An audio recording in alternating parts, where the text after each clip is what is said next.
다른 여러 부동산 종류 중에서 본인께서 네. 투자의 대상으로 묘지를 관심을 두신 이유가 있으십니까?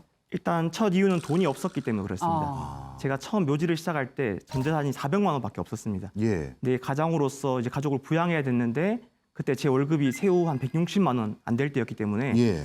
이렇게 살다가는 내 집 마련도 못 하고 전전긍긍 살지 않을까 싶었는데 예. 우리나라에서 이제 부동산은 불패신화라는 말이 있지 않습니까? 그렇죠. 그래서 일단은 공부는 해두자 싶었는데 제일 중요한 시드가 없었던 겁니다. 그러니까 제가 시작했던 게 6년 전이었는데 그때도 묘지는 사람들에게 등한시되던 분야였습니다. 예. 당연히 사람들은 묘지는 꺼리는 분야였는데 한번 좀 관점을 바꿔본 거죠. 어쨌든 관리가 잘 돼 있다면 내가 수익을 낼 수 있지 않을까.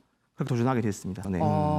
그래서 이제 투자에 종잣돈을 네. 묘지 경매로 모으기 시작했다라고 네, 말씀하셨는데 맞습니다. 제가 좀 실례되는 질문일지도 모르겠지만 네. 그야말로 박봉이었던 회사원에서 네. 지금은 어느 정도의 자산을 네. 형성을 하셨습니다. 네. 지금 현재 혹시 어느 정도나 되시는지? 뭐 공개 가능한 선에서 말씀드리면 그래도 예. 70억 이상은 되는 것 같습니다. 70억이요? 네. 70억이요? 네. 6년 만에? 네. 잠깐만요. 160만 원에서 저 지금 당장 달려갑니다. 어디로 가면 됩니까? 묘지 사러? 일단은 배 타고 섬으로 가시죠. 재산 증식하실 과정에서 묘지 경매 말고 다른 것도 겸한 건 아니세요? 물론 이제 묘지를 통해서 시드를 모은 다음에 네. 뭐 상가, 꼬마 빌딩 투자를 했습니다만 사실 그 시드의 근간은 묘지였기 때문에 가능했습니다. 야, 묘지 경매는 그럼 어떻게 해요? 보통 투자 사이트에서 다른 경매처럼 똑같이 사고 팔 수 있는 겁니까? 네, 물건 검색은 동일하게 우리가 경매 사이트에서 확인이 가능하십니다. 예. 그러면 저희 이제 시청자분들 중에서 네. 경매에 낙찰받는 방법을 아직 모르시는 분도 계실 수 있으니 네. 좀 자세히 설명 좀 부탁드립니다. 일단 저희가 묘지를 받는 방법은 경매와 공매 두 가지로 구분할 수 있을 것 같습니다. 경매의 경우는 우리가 일단은 해당 법원 기일에 가셔가지고 입찰을 하셔야 되고 공매의 경우에는 주체가 자산관리공사가 됩니다.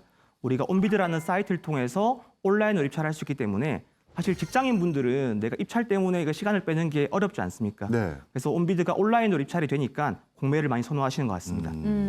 그 묘지 낙찰 받는 과정은 앞서서 일반적인 경매와 차이가 없다고 하셨는데 네. 팔 때는 어때요? 누구한테 팔 수 있습니까? 팔 때는 이제 아까 서두에 말씀드렸듯이 가족들에게 되파는 건데 큰 차이점이 우리가 부동산 거래할 때 공인중개사에 가지 않습니까? 네. 이거는 공인중개사가 아니고 법무사에 간다고 생각하시면 됩니다. 묘지는 가족들에게 되팔기 때문에 법무사에 갑니다. 중개가 필요 없기 때문에. 이 과정을 조금 더 그래서 효율적으로 판매가 가능합니다. 그렇군요. 그러면 이렇게 경매로 나온 가족의 공동 소유의 네. 묘 부지 네. 이걸 만약에 그 가족 아닌 사람이 일부 낙찰을 받았어요. 네. 그런데 이 가족이 이 부지를 안 사게 되면 네. 이 부지는 어떻게 돼가는 겁니까? 저희가 이제 그래서 공유물 분할이라는 소를 진행할 수가 있습니다. 예. 우리가 민법상에 지분을 가지고 있을 때 지분자들끼리 분할해서 협의가 되지 않거나 토지를 분할했을 때 가치가 떨어지면은 저는 지분을 3분의 1만 가지고 있지만 땅 전체를 경매로 매각시킬 수가 있습니다.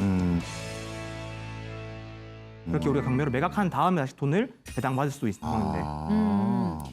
어떻게 보면 묘지 경매라는 새로운 분야를 개척하신 분인데 아무도 가지 않았던 이 길을 간다는 게 쉽지 않을 것 같긴 한데요. 네. 그럼에도 불구하고 본인이 이 묘지 경매를 계속하는 남다른 이 분야에 대한 장점이라고 할까요? 그걸 꼽자면 뭐가 있을까요? 일단 가장 큰 장점은 소액으로 가능하다는 점인 것 같습니다.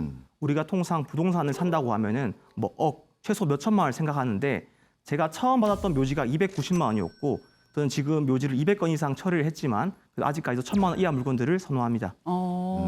아까 말씀드렸지만 살 사람이 정해져 있기 때문에 우리가 부동산 샀을 때 가격이 하락하면 어떡하지 이런 고민을 하게 됩니다. 네. 근데 얘는 어쨌든 내가 협상만 잘하면 팔 수 있기 때문에 경기와 크게 무관하게 매도가 가능한 거죠. 네, 요건 좀 질문을 드리면 네. 살 사람이 정해져 있다는 건 네. 예를 들어서 이 묘지에 연고가 있는 사람들에게 판다고 하셨잖아요. 예, 맞습니다. 그러면 그 사람들이 아닌 사람은 반대로 말하면 이걸 살 이유가 적기 때문에 네. 그 사람이 어떻게 보면 교섭권을 많이 가진 거 아닐까요? 그렇기 때문에 우리가 이제 현장 임장을 갔을 때 네. 내가 판단한 이 가족들이 묘지를 쓰는 분들이 맞는지를 먼저 확인하고 입찰을 들어가는 겁니다. 네. 그게 중요한 작업이거든요. 네, 맞습니다.